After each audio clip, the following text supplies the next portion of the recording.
To let ಅಧ್ಯಾಯ 8 ಬರೆದವರು MK. Indira. ನಾವು ನೋಡಿದ್ದ ಮನೆಯ ಎಡಭಾಗದ ಮೂಲೆಯಲ್ಲೊಂದು ಒಗೆಯುವ ಕಲ್ಲು, ಕಕ್ಕಸು, ನಲ್ಲಿಕಟ್ಟೆ ಎಲ್ಲ ಇತ್ತು. ಎಲ್ಲ ಲಕ್ಷಣವಾಗಿ ಶುಭ್ರವಾಗಿತ್ತು. ಈಗೇನ್ ಮಾಡೋಣ? ನಮ್ಮವರು ಬಲು ಮೆಲ್ಲಗೆ ಪ್ರಶ್ನಿಸಿದರು. ಕುಟ್ಟಮ್ಮನಿಗೆ ಕೇಳಿಸದಂತೆ ಬಹು ಮೆಲ್ಲಗೆ ನಾನಂದೆ, ಹಾಗಿದ್ರು 100 ರೂಪಾಯಿ ತಂದಿದ್ದೀರಲ್ಲ, 1 ತಿಂಗಳ ಅಡ್ವಾನ್ಸ್ ಕೊಟ್ಬಿಟ್ರೆ ವಾಸಿ ಅನ್ಸತ್ತೆ. ಇನ್ನು ನಾಳೆ ಗೀಳೆ ಅಂದ್ರೆ ಈ ಮನೆ ಖಂಡಿತ ಸಿಕ್ಕಲ್ಲ. ಇನ್ನು ಇಂಥ ಮನೆ ಸಿಕ್ಕಲ್ಲ ರೀ. ಹೌದು ಚಿಕ್ಕಪ್ಪ, ನಂಗೂ ಹಾಗೆ ಕಾಣಿಸುತ್ತೆ. ಆಕೆ ನೋಡಿದ್ರೆ ನಾವು ತುಂಬಾ ಒಳ್ಳೆಯವಳು ಹಾಗೆ ಕಾಣುತ್ತಪ್ಪ. ಅದು ಅಲ್ಲದೆ ಅವ್ರ ಮನೆಗೂ ಈ ಮನೆಗೂ ಏನು ಸಂಪರ್ಕನೇ ಇಲ್ಲ. ನಿಮ್ ಪಾಡಿಗೆ ನೀವಿದ್ದರಾಯ್ತು. ನಮ್ಮನೆಗಿಂತ 10 ರೂಪಾಯಿ ಜಾಸ್ತಿ ನಿಮಗ್ ಬೀಳುತ್ತೆ. ಆದ್ರೆ ನಮ್ಮನೆಯಲ್ಲಿ ನಿಮ್ಮನೆಯಲ್ಲಿ. ನನ್ನ ಮಾತಿಗೆ ಸಮರ್ಥನೆ ಕೊಟ್ಟಳು ರುಕ್ಕಮ್ಮ. ಇನ್ನೂ ನಮ್ಮನೆ ಆಗಿಲ್ಲ ಇದು ಎಂದು ಮೆಲ್ಲಗೆ ನಕ್ಕರು ನಮ್ಮವರು. ನಾವು ನಿಧಾನವಾಗಿ ಆಕೆಯ ಮನೆಯೊಳಗೆ ಹೋದೆವು. ಆಗಲೇ ನಮ್ಮವರು 1 ತಿಂಗಳ ಅಡ್ವಾನ್ಸ್ನ ಹಣ ಜೇಬಿನಿಂದ ತೆಗೆದು ಕೈಯಲ್ಲಿಟ್ಟುಕೊಂಡರು. ಮತ್ತೆ ಉಳಿದ 4 ಮನೆಗಳಲ್ಲಿ ಒಬ್ಬಿಬ್ಬರು ಮುದುಕಿಯರು ಹೆಂಗಸರು ಓಡಾಡುತ್ತಿದ್ದರು. ಮಕ್ಕಳು ಗಂಡಸರು ಕಾಣಲಿಲ್ಲ. ನಾವು ಒಳಗೆ ಹೋಗಿ ನಿಂತೊಡನೆ ಆಕೆ ಸಂಭ್ರಮದಿಂದ, ಕೂತ್ಕೊಳ್ಳಿ, 1 ನಿಮಿಷ ಬಂದೆ ಎನ್ನುತ್ತಾ ಪಕ್ಕದ ಪರದೆಯೊಳಗೆ ತೂರಿಕೊಂಡಳು. ಮತ್ತೆ 5 ನಿಮಿಷ ಕಳೆದಿರಲಿಲ್ಲ. ಒಂದು ದೊಡ್ಡ ಟ್ರೇನಲ್ಲಿ ಆಕೆ ಎಲೆ ಅಡಿಕೆ, ಕುಂಕುಮ, ದೊಡ್ಡ ದೊಡ್ಡ 2 ಸೇಬಿನ ಹಣ್ಣು ತಂದಿಟ್ಟುಕೊಂಡು ಒಳ್ಳೆಯ 2 ಬಿಸ್ಕತ್ತು ತಂದು ರುಕ್ಕಮ್ಮನ ಮಗುವಿನ ಕೈಗೆ ಕೊಟ್ಟು, ನಿಮಗೆ ಎಷ್ಟು ಜನ ಮಕ್ಕಳಮ್ಮ ಎಂದರು ನಗುನಗುತ್ತಾ. ನನಗೆ 3 ಹೆಣ್ಣು 2 ಗಂಡು ಎಂದಷ್ಟೇ ಅಂದಳು ರುಕ್ಕಮ್ಮ. ರುಕ್ಕಮ್ಮ ಎದುರಿನ ಮನೆ ಬಾಗಿಲಿನಿಂದ ಅಡಿಗೆಯಾಕೆ 4 ಗ್ಲಾಸುಗಳನ್ನು ತಂದಳು. ನಾವು ಕಾಫಿ ಇರಬಹುದೆಂದು ಭಾವಿಸಿದೆವು. ಆಗ ನಿಜವಾಗಿಯೂ ಸಂಕೋಚವಾಯಿತು. ಮನೆ ಬಾಡಿಗೆಗೆ ಬರೋರ್ಗೆ ಇಷ್ಟೊಂದು ಉಪಚಾರನ? ಪಾಪ, ಎಷ್ಟೊಳ್ಳೆ ಜನ ಅಂದುಕೊಂಡೆ ಮನದಲ್ಲೇ. ನಾವು ಬಿಂಕ ತೋರಿದರೂ ಕುಡಿಯಲೇಬೇಕಾಗಿತ್ತು. ಆಕೆ ತಾನೇ ತಟ್ಟೆಯಲ್ಲಿದ್ದ 2 ಗ್ಲಾಸುಗಳನ್ನು ತಂದು ನಮ್ಮ ಮುಂದೆ ಹಿಡಿಯುತ್ತಾ, ಇದು ಕಾಫಿ ಅಲ್ಲ, ರಾಗಿ ಮಾಲ್ಟು, ಸ್ವಲ್ಪ ಇದೆ ತಗೊಳ್ಳಿ, ಬಿಸಿ ಬಿಸಿಯಾಗಿದೆ, ಮಗುಗೂ ಕುಡಿಸ್ಬಹುದು ಎಂದಳು. ನಾವು ಪೂರಾ ಸೋತು ಹೋಗಿದ್ದೆವು. ಯಕ್ಷಿಣಿಗೆ ಸಿಲುಕಿದವರಂತೆ ಸದ್ದಿಲ್ಲದೆ ಗ್ಲಾಸು ತೆಗೆದುಕೊಂಡೆವು. ನಮ್ಮವರ ಎದುರಿನಲ್ಲಿ ಒಂದು ಸ್ಟೂಲ್ನ ಮೇಲೆ ಗ್ಲಾಸ್ ಇಟ್ಟು ಆಕೆ, ತಗೊಳ್ಳಿಪ್ಪ ನೀವು, ಪರವಾಗಿಲ್ಲ ತಗೊಳ್ಳಿ ಎಂದೆನ್ನುತ್ತಾ ನಮ್ಮೆಲ್ಲರಿಗಿಂತ ಮೊದಲೇ ಸೊರ್ರನೆ ರಾಗಿ ಮಾಲ್ಟ್ ಹೇರಿದಳು. ಈಗ ನಮಗೂ ಅಪ್ಪಣೆ ಸಿಕ್ಕಿದಂತಾಗಿ ನಾವೂ ಕುಡಿದೆವು. ಆಕೆ ಮಾತಿನಂತೆಯೇ ಆ ಹಾಲು ಬಲು ಸವಿಯಾಗಿತ್ತು. ನಮ್ಮವರು ಕುಳಿತಲ್ಲಿಂದ ಎದ್ದು ಬಂದು ನನ್ನ ಕೈಲಿ ಹಣ ಕೊಟ್ಟು, ನೀನೇ ಕೊಟ್ಬಿಡು, 1 ತಿಂಗಳ ಅಡ್ವಾನ್ಸ್ ಇದೆ, ಬಂದ್ಮೇಲೆ ಬೇಕಾದ್ರೆ ಮತ್ತೆ ನೋಡೋಣ ಎಂದರು. ನಾನು ಸುಮ್ಮನೆ ಹಣವನ್ನು ಆಕೆಯ ಕೈಗೆ ಕೊಟ್ಟೆ. ಆದರೆ ಆಕೆ ಅದನ್ನು ತೆಗೆದು ತನ್ನ ಕಣ್ಣಿಗೆ ಒತ್ತಿಕೊಂಡು ಬಾಗಿಲೆದುರಿಗೆ ಇದ್ದ ಲಕ್ಷ್ಮಿಯ ಪಟದ ಕಡೆಗೆ ನೋಡಿ ಕೈ ಮುಗಿದಳು ಮತ್ತು ವಿನಯವಾಗಿ ಹೇಳಿದಳು, ಸಂಜೆ ಹೊತ್ನಲ್ಲಿ ಅಡ್ವಾನ್ಸ್ ಕೊಟ್ಟಿದ್ದೀರಮ್ಮ, ನಿಮಗೆ ಒಳ್ಳೇದೇ ಆಗತ್ತೆ. ಮನೆಗೆಲ್ಲ ಸುಣ್ಣ ಬಣ್ಣ ಆಗಿದೆ. ನಾಳೆ ಬೆಳಿಗ್ಗೆ ಮತ್ತೊಂದ್ಸರ್ತಿ ನಮ್ ಕುಟ್ಟಮ್ಮನ ಹತ್ರ ಮನೆ ಕ್ಲೀನ್ ಮಾಡಿಸ್ಬಿಡ್ತೀನಿ. ನೀವು ಯಾವಾಗ ಬೇಕಾದ್ರೂ ಮನೆಗೆ ಬರಬಹುದು. ನಮ್ಮವರು ಹೇಳಿದರು, ಇಲ್ಲ ಇಲ್ಲ, ಅಷ್ಟು ಅವಸರದಲ್ಲಿ ಬರಲ್ಲ ನಾವು. ಹೆಚ್ಚು ಕಮ್ಮಿ ಇನ್ನೂ 1 ವಾರನೇ ಆಗತ್ತೆ ಬರೋದು. ನಾವು ಶಿವಮೊಗ್ಗಕ್ಕೆ ಹೋಗಿ ನಮ್ ಸಾಮಾನು ಸರಂಜಾಮು ಎಲ್ಲ ತರಬೇಕಲ್ಲ. ಮನೆ ಸಿಕ್ತಲ್ಲ, ಇನ್ಯಾಕೆ ಅವಸರ? ನನಗೆ ಇನ್ನು 15 ದಿನ ರಜಾ ಇದೆ, ಅಷ್ಟ್ರೊಳಗ್ ಬರ್ತೀವಿ ಹಾಗೆನ್ನುತ್ತಲೇ ಅವರು ಎದ್ದು ನಿಂತರು. ಆಕೆ ಎದ್ದು, ಒಂದೇ 1 ನಿಮಿಷ ಬಂದ್ಬಿಡ್ತೀನಿ, ಕೂತ್ಕೊಳ್ಳಿಪ್ಪ, ರಶೀದಿ ಕೊಟ್ಬಿಡ್ತೀನಿ ಎಂದು ಸರಸರನೆ ಒಳಗೆ ಹೋಗಿ ಒಂದು ರಶೀದಿ ಪುಸ್ತಕದೊಡನೆ ಹೊರಗೆ ಬಂದು ಇಂಗ್ಲಿಷ್ನಲ್ಲಿ ರಶೀದಿ ಬರೆದುಕೊಟ್ಟಳು. ನಮ್ಮವರು ಅದನ್ನು ಜೇಬಿಗಿಡುತ್ತಾ, ನಾವೇ ಬರ್ತಿದ್ವಲ್ಲ, ಈ ರಶೀದಿ ಎಲ್ಲ ಯಾತಕ್ಕೆ ಅಂದರು. ಆಕೆ ತಾಂಬೂಲವನ್ನು ನಮ್ಮ ಮುಂದೆ ಹಿಡಿಯುತ್ತಾ, ಅಯ್ಯೋ ಹಾಗನ್ಬೇಡಿಪ್ಪ, ಈಗಿನ ಕಾಲದಲ್ಲಿ ತಾಯಿ ಮಕ್ಕಳಾದ್ರೂ ಬಾಯಿ ಮಾತು ಬೇರೆ ಅಂತ. ರಶೀದಿ ತಗೊಳ್ದೆ ಹೋದ್ರೆ ನೀವೇ ತಪ್ಪಿತಸ್ಥರಾಗ್ಬೇಕಾದೀತು. ಏನ್ ಕಷ್ಟ ಪಡ್ಬೇಕು 1 ರಶೀದಿ ಗೀಚ್ಕೊಡೋಕೆ? ಈಗ ನಮಗೂ ಕ್ಷೇಮ, ನಿಮಗೂ ಕ್ಷೇಮ ಅಲ್ವೇ? ನಮಗೆ ಕುಂಕುಮದ ಜೊತೆಗೆ ಕನಕಾಂಬರ, ದುಂಡು ಮಲ್ಲಿಗೆಯ ದಂಡೆಗಳೂ ಕೊಟ್ಟರು. ಕೈ ಹಿಡಿಸಿದಷ್ಟು ಗಾತ್ರದ ಸೇಬಿನ ಹಣ್ಣು, ಕಲ್ಲು ಸಕ್ಕರೆ ಕೈಗೆ ಬಂತು. ನಮಗಂತೂ ಆಕೆಯ ಬಗ್ಗೆ ಕೃತಜ್ಞತೆ ತುಂಬಿ ಬಾಯಲ್ಲಿ ಮಾತೆ ಹೊರಡದಂತಾಗಿತ್ತು. ನಾವಿಬ್ಬರು ಇದ್ದುದರಲ್ಲಿ ಒಳ್ಳೆಯ ಸೀರೆಗಳನ್ನೇ ಉಟ್ಟಿದ್ದರೂ ಆ ಸುತ್ತಮುತ್ತಲಿನ ವಾತಾವರಣಕ್ಕೆ ಆಕೆಯ ಮುಂದೆ ನಮ್ಮ ಉಡುಗೆ ತೊಡುಗೆ ಬಹಳ ಕಳಪೆಯಾಗಿ ಕಂಡಿತು. ಆದರೂ ಆಕೆಯದು ಅದೆಷ್ಟು ದೊಡ್ಡತನ! ಸ್ವಲ್ಪವಾದರೂ ಜಂಬವಿಲ್ಲ, ಅಹಂಕಾರವಿಲ್ಲ. ಸದ್ಯದಲ್ಲೇ ಬರುವುದಾಗಿ ತಿಳಿಸಿ ನಾವು ಅಲ್ಲಿಂದ ಬೀಳ್ಕೊಂಡೆವು. ಆಕೆ ನಮ್ಮ ಹಿಂದೆ ಗೇಟ್ವರೆಗೂ ಬಂದಳು. ಅಷ್ಟರಲ್ಲಿ ಮತ್ತೊಂದು ಕರಿಯ ಕಾರು ಮನೆಯ ಮುಂದೆ ಬಂದು ನಿಂತಿತು. ಅದರೊಳಗಿನಿಂದ ಯಾರೋ ಒಬ್ಬರು ದೊಡ್ಡ ಮನುಷ್ಯರು ಕೆಳಗಿಳಿದು ಬಾಗಿಲು ಹಾಕಿ ಬೂಟಿನ ಟೊಕ್ ಟೊಕ್ ಸದ್ದು ಮಾಡುತ್ತಾ ಗೇಟಿನ ಒಳಗೆ ಬಂದರು. ಹೊರ ಅಂಗಳದ ದೀಪದ ಬೆಳಕಿನಲ್ಲಿ ಆತನ ಮುಖ ಸರಿಯಾಗಿ ಕಾಣಿಸಿತು. ರಿಮ್ಲೆಸ್ ಕನ್ನಡಕ, ನೆಕ್ಕಲ್ಲಿ ಟೈ, ಉಲ್ಲನ್ ಸೂಟು ಧರಿಸಿದ ಆತನ ಕೈಲಿ ಸಿಗರೇಟ್ ಉರಿಯುತ್ತಿತ್ತು. ನಾವು ಮೂವರು ಬದಿಗೆ ನಿಂತು ಆತನಿಗೆ ಜಾಗ ಬಿಟ್ಟುಕೊಟ್ಟೆವು. ಆತ ಎಡ ಬಲ ತಿರುಗದೆ ಸೀದಾ ಆ ದೊಡ್ಡ ಮನೆಗೆ ಹೋಗಿರಬೇಕೆಂದು ಆತನ ಬೂಟಿನ ಸದ್ದೆ ಹೇಳಿತು. ಆಕೆ ಅಲ್ಲೇ ನಿಂತಿದ್ದರಿಂದ ಹಿಂತಿರುಗಿ ನೋಡುವ ಧೈರ್ಯ ನಮಗಾಗಲಿಲ್ಲ. ಆಕೆಗೆ ವಂದನೆ ತಿಳಿಸಿ ನಾವು ಅಲ್ಲಿಂದ ಸರಿದು ಬಂದೆವು. ನನಗೆ ಯಾವುದೋ ಮಾಯಾಲೋಕಕ್ಕೆ ಬಂದಂತಾಗಿತ್ತು. ಆತ ಆಕೆಯ ಮಗನೋ ಅಳಿಯನೂ ಇರಬೇಕು ಎಂದು ನಾವು ಮೂವರು ತರ್ಕ ಮಾಡಿದೆವು. ಆದರೆ ಆಕೆಗಷ್ಟು ದೊಡ್ಡ ಮಗ ಎಲ್ಲಿಂದ ಬರಬೇಕು? ಆತನಿಗೆ ಸುಮಾರು 40ಕ್ಕೂ ಹೆಚ್ಚು ವಯಸ್ಸಾದ ಹಾಗೆ ಕಾಣುತ್ತೆ. ಅಳಿಯ ಇರ್ಬೋದೇನೋ ಎಂದೆಲ್ಲ ಅಳೆದು ಸುರಿದಾಯಿತು. ಒಳ್ಳೆಯ ಮನೆ ಸಿಕ್ಕಿತೆಂದು ನನಗೆ ತುಂಬಾ ಸಂತೋಷವಾಗಿತ್ತು. ಅದರಲ್ಲೂ ಮನೆಯಾಕೆ ತುಂಬಾ ಒಳ್ಳೆಯವರು, ಯಾವುದಕ್ಕೂ ತೊಂದರೆಯಿಲ್ಲ. ರುಕ್ಕಮ್ಮನ ಮನೆ ವಠಾರ ಜ್ಞಾಪಿಸಿಕೊಂಡರೆ ಮೈ ಜುಮ್ಮನ್ನುತ್ತೆ. ಎಲ್ಲ ಸರಿ, ಆದ್ರೂ ಯಾಕೋ ಏನೋ ರಸ್ತೆಯಲ್ಲಿ ಹೋಗುತ್ತಿರುವಾಗಲೇ ನನಗೆ ನಾನೇ ಪ್ರಶ್ನೆ ಕೇಳಿಕೊಂಡೆ. ಇನ್ನು ಮೇಲೆ ನಾನು ಇದೇ ಮನೇಲೆ ಇರಬೇಕಲ್ವೇ? ಯಾಕೋ ಮನಸ್ಸಿಗೆ ಒಂದು ಥರ ಮುಜುಗರ. ಏಕೆ ಎಂದು ನನಗೆ ತಿಳಿಯದು. ಈಗ ನನ್ನ ಮನಸ್ಸು 3-4 ಭಾಗಗಳಾಗಿ ಒಂದೊಂದು ಮನಸ್ಸು ಒಂದೊಂದು ಮಾತು ಹೇಳುತ್ತಿರುವಂತೆ ಭಾಸವಾಗುತ್ತಿತ್ತು. ಇಷ್ಟು ಭಾರಿ ಮನೆ ನಮಗ್ ಬೇಕಿರ್ಲಿಲ್ಲ ಅಂದುಕೊಂಡೆ. ಮತ್ತೆ ನನಗೆ ತೋರಿತು, ಭಾರಿ ಮನೆ ಎಲ್ಲಿ ಬಂತು? ಬಾಡಿಗೆ ಕಡಿಮೆ, ಒಳ್ಳೆ ಮನೆ, ನಮಗ್ ಎಷ್ಟು ಬೇಕೋ ಅಷ್ಟೇ ಇದೆ. ಮನೆ ಭಾರಿ ಏನಲ್ಲ, ಮನೆ ಕೊಟ್ಟಿರೋರು ಭಾರಿ ಅಷ್ಟೇ. ಒಮ್ಮೆ ರುಕ್ಕಮ್ಮ ಮತ್ತು ಅವರು ನನ್ನನ್ನು 2-3 ಬಾರಿ ಏನೇನೋ ಕೇಳಿರಬೇಕು. ಎಲ್ಲಕ್ಕೂ ನಾನು ಸುಮ್ಮನೆ ಹೂ ಅಂದಿದ್ದೇನೆ. ನಮ್ಮವರು ಕೇಳಿದರು, ಹರೆ ಏನಾಗಿದೆ ನಿನಗೆ?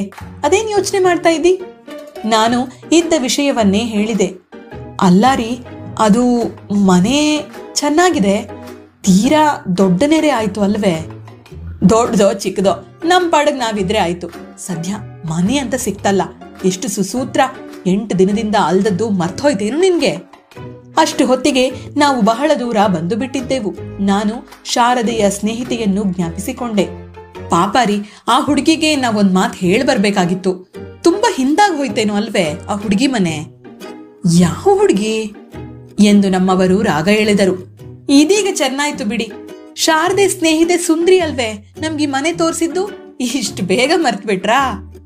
ಓ ಅವಳ, ನಾಳೆ ಶಾರದೆ ಕೈಲೇ ಹೇಳಿದ್ರಾಯ್ತು, ಅವಳು ಹೋಗಿ ಹೇಳ್ತಾಳೆ ಬಿಡು. ನಮ್ಮವರು ಹಾಗನ್ನುವುದರಲ್ಲಿ ರುಕ್ಕಮ್ಮ ನಕ್ಕಳು. ಇನ್ನೇನ್ ಚಿಕ್ಕಮ್ಮ, ಆ ಹುಡುಗಿ ನಿಮ್ಮನೆ ಪಕ್ಕದಲ್ಲೇ ಇರ್ತಾಳಲ್ಲ, ಯಾವಾಗ ಬೇಕಾದ್ರೂ ಕರೆದು ಹೇಳಿ, ಅದಕ್ಕೇನಂತೆ. ಯಾಕೋ ಏನೋ ಮನಸ್ಸು ಅಸ್ತವ್ಯಸ್ತವಾಗಿತ್ತು ನನಗೆ. ಮನೆಗೆ ಬಂದ ಮೇಲೆಯೂ ಮನಸ್ಸೆಲ್ಲ ಖಾಲಿಯಾದಂತೆ ತೋರುತ್ತಿತ್ತು. ರುಕ್ಕಮ್ಮ ಸಂಭ್ರಮದಿಂದ ಅಡುಗೆ ಮಾಡಿದಳು. ಮನೆ ಸಿಕ್ಕಿದ ಸುದ್ದಿಯನ್ನು ವಠಾರಕ್ಕೆಲ್ಲ ಹೇಳಿದಳು.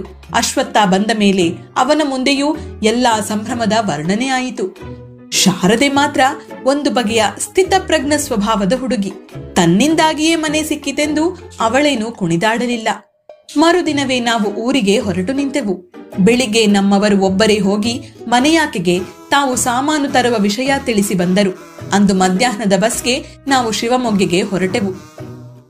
ಊರಿನಲ್ಲಿ ಬೆಂಗಳೂರಿನ ಅನುಭವ ಹೇಳುವುದಕ್ಕೆ 3 ದಿನ ಹಿಡಿಯಿತು. ನಮ್ಮ ಹುಡುಗರು ಬೆಂಗಳೂರನ್ನೇ ನೋಡಿರಲಿಲ್ಲವಾದ್ದರಿಂದ ನಾನು ಬರುತ್ತೇನೆ ಎಂದು ತಕಪಕ ಕುಣಿದರು. ಬೇಸಿಗೆ ರಜೆಯಲ್ಲಿ ಖಂಡಿತ ಕರ್ಸ್ಕೋತೀವಿ ಎಂದು ಸಮಾಧಾನ ಹೇಳಿ ಚಿಕ್ಕ ಹುಡುಗ ಶ್ಯಾಮನನ್ನು ಕರೆದುಕೊಂಡು ಹೊರಡುವುದೆಂದು ನಿಶ್ಚಿತವಾಯಿತು. ಮತ್ತೆಲ್ಲರಿಗೂ ಅಭ್ಯಂಜನ ಸಮಾರಂಭವಾಯಿತು. ಎಷ್ಟು ಹೇಳಿದರೂ ಬೆಂಗಳೂರಿನಲ್ಲಿ ನೀರಿಗೆ ಅಭಾವ ಎಂಬ ಒಂದು ಭಾವನೆ ಅತ್ತೆಯವರ ಮನಸ್ಸಲ್ಲಿ ನೆಟ್ಟು ಹೋಗಿತ್ತು. ನೆತ್ತಿಯ ತುಂಬಾ ಎಣ್ಣೆ ಇಟ್ಟು ಹಂಡೆ ನೀರು ಹೊಯ್ದರು. ಹಪ್ಪಳ, ಸಂಡಿಗೆ, ಉಪ್ಪಿನಕಾಯಿ ತಿಂಡಿಗಳು ಗಂಟು ಕಟ್ಟಿ ಕುಳಿತವು. ಬೆಂಗಳೂರಿನದು ಬಹುದು ಭಾರಿ ಜೀವನ ಎಂಬುದು ಅವರಿಗೆ ಕಿರಿಕಿರಿಯಾಗಿತ್ತು. ಮಗನ ಸಂಬಳದಲ್ಲಿ 50 ರೂಪಾಯಿ ಅನ್ಯಾಯವಾಗಿ ಬಾಡಿಗೆಗೆ ಹೋಗುತ್ತಲ್ಲ ಎಂದು ಆಕೆ ಒದ್ದಾಡಿಕೊಂಡರು. ಛೆ, ಇಲ್ಲಿ ಮನೆಯಲ್ಲಾದ್ರೆ 2 ವೇಳೆ ಕರಿಯೋ ದನ ಇದೆ. ಬೆಂಗಳೂರಿನದ್ದು ಎಂಥ ಸುಡುಗಾಡು ಹಾಲು ಮಜ್ಜಿಗೆನೋ ಏನೋ ಎಂದು ಗೊಣಗಿದರು. ಮನೆ ಬಾಡಿಗೆ, ಹಾಲು ಮಜ್ಜಿಗೆಗೆ ಕಾಸು ಕೊಟ್ಟೆ ಅವರಿಗೆ ಗೊತ್ತಿಲ್ಲ. ಕೊನೆಯದಾಗಿ ಶಿವಮೊಗ್ಗೆಯಿಂದ ಮಗನನ್ನು ಬೆಂಗಳೂರಿಗೆ ವರ್ಗ ಮಾಡಿದವನಿಗೆ ಶಾಪ ಹಾಕಿದರು. ನಾವು ಸಾಮಾನುಗಳನ್ನು ಲಗೇಜ್ ಮಾಡಿ ಬಸ್ಸಿಗೆ ಹತ್ತುವಾಗ ನಮ್ಮ ಬೀಳ್ಕೊಡುಗೆ ಅದ್ಭುತವಾಗಿತ್ತು.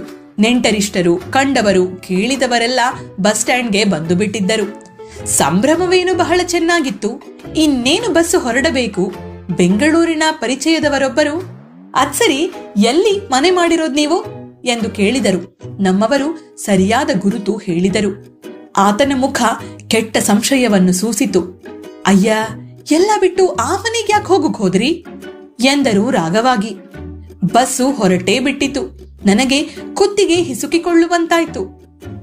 ಯಾಕೆ, ಏನ್ ವಿಷಯ ತಿಳಿದುಕೊಳ್ಳೋಣ ಅಂದರೆ ತೀರಾ ಬಸ್ಸು ಹೊರಡೋ ಸಮಯದಲ್ಲಿ ಹೇಳಿದ್ದಾರೆ ಆತ. ಮೊದಲು ಆತ ಕೇಳಲಿಲ್ಲ, ನಾವು ಹೇಳಲಿಲ್ಲ. ಈಗ ಹೋದ ಕೂಡಲೇ ಸಾಮಾನುಗಳನ್ನು ಆ ಮನೆಯಲ್ಲೇ ಇಳಿಸಿಕೊಳ್ಳಬೇಕು. ಏನಾಗಿದೆ ಆ ಮನೆಗೆ, ಯಾಕೆ ಹಾಗಂದರು? ತಡೆಯಲಾರದೆ ನಾನು ನಮ್ಮವರನ್ನು ಕೇಳಿದೆ. ಅಲ್ಲರಿ, ಅದ್ಯಾಕೆ ಪುಟ್ಟಣ್ಣೂರ್ ಹಾಗಂದಿದ್ದು? ಅದು ಮೊದ್ಲೇ ಹೇಳಲಿಲ್ಲ. ನಂಗಂತೂ ಒಂದು ತಿಳಿಯುಲ್ಲ, ಕರ್ಮ. ನಮ್ಮವರು ಅನುಮಾನದಲ್ಲಿ ಬಿದ್ದಿದ್ದರು. ಅಲ್ವಾ, ನಾನು ಅದನ್ನೇ ಯೋಚಿಸ್ತಾ ಇದ್ದೀನಿ. ಮನೆ ನೋಡಿದ್ರೆ ದಿವ್ಯವಾಗಿದೆ, ಯಾಕೆ ಹಾಗಂದ್ರೋ ಏನೋಪ್ಪ. ಅವ್ರ ಕಡೆ ಯಾರಾದ್ರೂ ಇದ್ರೋ ಏನೋ ಆ ಮನೇಲಿ. ಒಳಸಂತಿ ಏನಿದೆಯೋ ಎಂತೋ ಯಾರಿಗೊತ್ತು. ಈಗೇನು ಮಾಡೋಕ್ಕಾಗುಲ್ಲ. ಅಡ್ವಾನ್ಸ್ ಬೇರೆ ಕೊಟ್ಟಿದ್ದಾಗಿದೆ. ಸಾಮಾನು ಅಲ್ಲೇ ಹಾಕ್ಬೇಕು. ಇನ್ನು ಎಷ್ಟು ದಿನ ಅಂತ ಅಶ್ವಥನ್ ಮನೇಲಿ ಇರೋಕ್ಕಾಗುತ್ತೆ? ಹಬ್ಬಬ್ಬ ಅಂದ್ರೆ ಇನ್ 2 ದಿನ ಇರ್ಬೋದು. ತಾನು ಕಿಟಕಿಯ ಹತ್ತಿರ ಕುಳಿತುಕೊಳ್ಳಬೇಕೆಂದು ಶ್ಯಾಮ ಹಠ ಹಿಡಿದ. ಅವನನ್ನು ಅತ್ತ ಕೂರಿಸಿ ನಾನು ಇತ್ತ ಕುಳಿತೆ. ಅವನು ಬಸ್ಸಿನ ಕಿಟಕಿಯಲ್ಲಿ ತಲೆ ಹಾಕಿ ಹೊರಗೆ ನೋಡುತ್ತಾ ಬೆಂಗಳೂರಿನ ಬಗ್ಗೆ ಏನೇನೋ ಪ್ರಶ್ನೆ ಕೇಳುತ್ತಿದ್ದ. ನನಗಂತೂ ಒಂದು ತಲೆಗೆ ಹತ್ತಲೊಲ್ಲದು. ದೆವ್ವಭೂತದ ಹೆದರಿಕೆ ಏನಾದ್ರೂ ಇರಬಹುದಾ ಆ ಮನೇಲಿ? ಈಗಿನ ಕಾಲದಲ್ಲಿ, ಅದರಲ್ಲೂ ಬೆಂಗಳೂರಿನಂಥ ಊರಲ್ಲಿ ದೆವ್ವಭೂತ ನಂಬೋರು ಯಾರು? ಅಂಥದ್ದೇನೂ ಇರ್ಲಾರ್ದು. ಅಥವಾ ಮನೆ ಆಕೆ ಏನಾದ್ರೂ ತುಂಬಾ ಕಿರಿಕಿರಿಯೋ ಏನೋಪ್ಪ. ಈಗ ಹೊಸ ಪರಿಚಯ, ಉಪಚಾರ ಮಾಡಿದಾಳೋ ಏನೋ, ಮುಂದೆ ಹೇಗಿರ್ತಾಳೋ. ಆದ್ರೂ ಆಕೆ ನೋಡಿದ್ರೆ ಹಾಗೇನೋ ಕಾಣುವುದೇ ಇಲ್ವಲ್ಲ. ಕುರುಡ ಹಗ್ಗ ಹೊಸದಂತೆ ನನ್ನ ಚಿಂತೆ ಹೊಸದು ಬಿಚ್ಚಿಕೊಳ್ಳುತ್ತಿತ್ತು. ಜಾಗ್ರತೆ ಬೆಂಗಳೂರು ತಲುಪಬೇಕೆಂದು ನಾವು ಲಕ್ಸುರಿ ಬಸ್ಸು ಹತ್ತಿದ್ದು. ಸಾಮಾನುಗಳು ಗೂಡ್ಸ್ನಲ್ಲಿ ಬರುತ್ತವೆ. ನಾಳೆಯೋ ನಾಡಿದ್ದೋ ಅದನ್ನು ತರಬೇಕು. ಅದುವರೆಗೆ ಮತ್ತೆ ರುಕ್ಕಮ್ಮನ ಮನೆ. ಈ ವೇಳೆಗೆ ನನಗೆ ತಲೆ ಸಿಡಿಯತೊಡಗಿತು. ಮತ್ತೆ ಏನೇನು ಹಿಂಸೆಯಾಯಿತೋ ದೇವರಿಗೆ ಗೊತ್ತು. ಬೆಂಗಳೂರು ತಲುಪಿದಾಗ ತಲೆ ಅರ್ಧ ಹಗುರ, ಅರ್ಧ ಭಾರ ಆಗಿತ್ತು. ಮನೆ ಸಿಕ್ಕಿದೆ, ಸಾಮಾನು ಬಂತು, ನಾವೂ ಬಂದೆವು ಎಂಬ ಹಗುರ. ಆದರೆ ಪುಟ್ಟಣ್ಣೋರು ಹೇಳಿದ ಆ ಮಾತೊಂದು ಭಾರ. ಸಂಜೆ ದೀಪ ಹಚ್ಚುವ ವೇಳೆಗೆ ನಾವು ಅಶ್ವತ್ಥನ ಮನೆ ತಲುಪಿದೆವು. ವಿಷಯ ವಿನಿಯೋಗದಲ್ಲಿಯೇ ರಾತ್ರಿ 9 ಮುಟ್ಟಿತ್ತು. ನಾನು ರುಕ್ಕಮ್ಮನಿಗೆ ಪುಟ್ಟಣ್ಣೋರು ಹೇಳಿದ ವಿಷಯ ಹೇಳಿದಾಗ ಅವಳು ಹಗುರವಾಗಿ ನನ್ನ ಸಂಶಯ ಪರಿಹಾರ ಮಾಡಿದಳು. ಅಯ್ಯ, ಇಷ್ಟಕ್ಯಾಕೆ ಯೋಚನೆ ಮಾಡ್ತೀರಿ ಚಿಕ್ಕಮ್ಮ? ಆತ ಏನಾದ್ರೂ ಆ ಮನೇಲಿ ಇದ್ದು ಜಗಳ ಕದ್ನ ಮಾಡ್ಕೊಂಡು ಹೋಗಿದ್ದಾನು ಅಷ್ಟೇ. ನರಿ ಬಾಲ ಕುಯ್ಕೊಂಡ್ ಕಥೆ ಇದು. ಸುಮ್ನಿರಿ, ಪಾಪ ಎಂಥ ಒಳ್ಳೆ ಹೆಂಗಸು ಆಕೆ. ಇಷ್ಟ್ರ ಮೇಲೆ ಏನಿದ್ರು 1 ತಿಂಗಳಲ್ಲೇ ಗೊತ್ತಾಗುತ್ತಲ್ಲ ಬಂಡವಾಳ. ಕೊಟ್ಟಿರೋದು 1 ತಿಂಗಳ ಅಡ್ವಾನ್ಸ್ ಅಲ್ವೇ? ಬ್ಯಾಡ ಅಂತ ಅನ್ಸುದ್ರೆ ಬಿಟ್ಟು ಬಿಡೋದು, ಅದ್ರಲ್ಲೇನಿದೆ?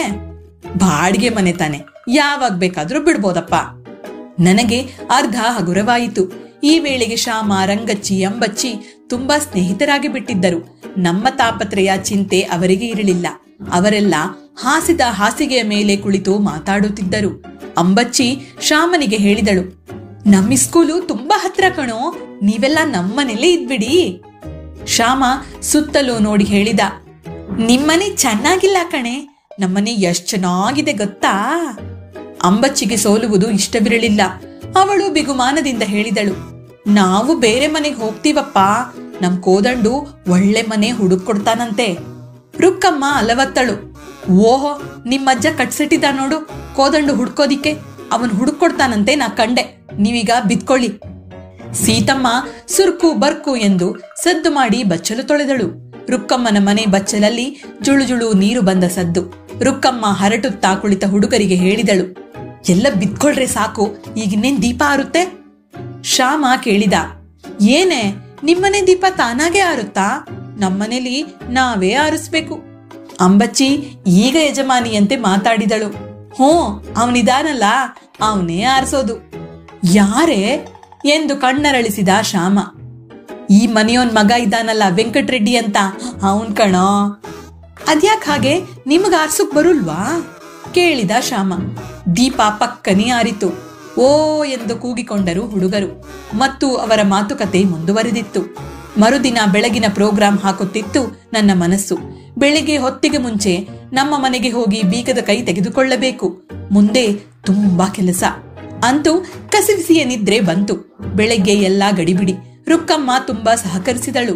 8 ಗಂಟೆಯ ಒಳಗೆ ಸ್ನಾನ, ಕಾಫಿ, ತಿಂಡಿ ಎಲ್ಲಾ ಮುಗಿಸಿಕೊಂಡು ನಾನು, ಅವರು, ಶ್ಯಾಮ ಮತ್ತು ಅಶ್ವತ್ಥ ನಮ್ಮ ಮನೆಯ ಹತ್ತಿರ ಹೋದೆವು. ಒಂದು ಪಕ್ಕದಲ್ಲಿ ಇದ್ದ ದೊಡ್ಡ ಗೇಟಿನ ಎದುರು ಇದ್ದ ಗ್ಯಾರೇಜ್ನಲ್ಲಿ ಒಂದು ಬೂದು ಬಣ್ಣದ ಕಾರು ನಿಂತಿತ್ತು.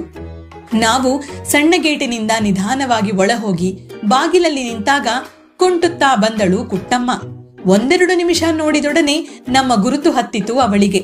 ಆ ಕಿವಿಯಿಂದ ಈ ಕಿವಿಯವರೆಗೆ ಬಾಯಿ ಹಿರಿದು ನಗುತ್ತಾ, ಬನ್ನಿ ತಾಯಿ, ಅಮ್ಮ ಅವ್ರಿಗೆ ಹೇಳ್ತೀನಿ, ಮನೆಯೆಲ್ಲಾ ಕ್ಲೀನ್ ಮಾಡಿ ಮಡಗಿದ್ದೀನಿ, ನೀವು ಹೋಗಿ ಒಲೆ ಹಚ್ಚೋದೊಂದೇ ಬಾಕಿ ಎಂದಳು. ನನಗೆ ನಗು ಬಂದಿತು. ಒಲೆ ಹಚ್ಚುವುದಕ್ಕೆ ಸಾಮಾನೇ ಬಂದಿರಲಿಲ್ಲ ಇನ್ನು. ಅಶ್ವತ್ಥನಿಗೆ ಮನೆ ತೋರಿಸೋ ಸಲುವಾಗಿ ಬಂದದ್ದು ಮತ್ತು ನನಗೂ ಇನ್ನೊಮ್ಮೆ ಸರಿಯಾಗಿ ನೋಡಬೇಕೆಂಬ ಆಸೆ. ನಾವು ಅತ್ತಿತ್ತ ನೋಡುವುದರಲ್ಲಿ ಯಜಮಾನಿ ನಗೆಮೊಗದಿಂದ ಹೊರಬಂದಳು. ಆಕೆಯ ವಿನಯದ ಕರೆ ನನ್ನ ಮನದ ಕರೆಕರೆಯನ್ನೆಲ್ಲ ಮರೆಸಿತು.